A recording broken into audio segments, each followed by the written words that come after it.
Social मीडियावर अनेक video viral होत असतात. असाच एक व्हिडिओ आता समोर आला आहे. एक 9 वर्षांचा मुलगा हातात $1 घेऊन फिरत होता.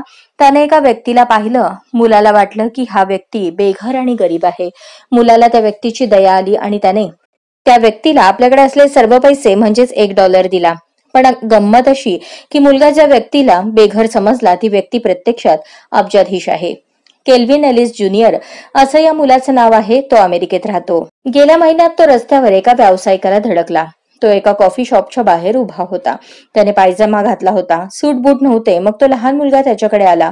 मुलगा म्हणाला, मला नेहमीच एका बेघर व्यक्तीला मदत करायची होती आणि शेवटी ती संधी मला मिळाली. मुलाने ज्या व्यक्तीला आपला $1 दिला ती व्यक्ती बेघर नव्हती. मॅट बुसबाईस असं त्या व्यक्तीचं नाव आहे. त्याच्या अनेक कंपन्या असून त्याला कोट्यवधींचा नफा मिळत आहे. आजच स्मार्ट महाराष्ट्र न्यूज चॅनलला सबस्क्राईब करा.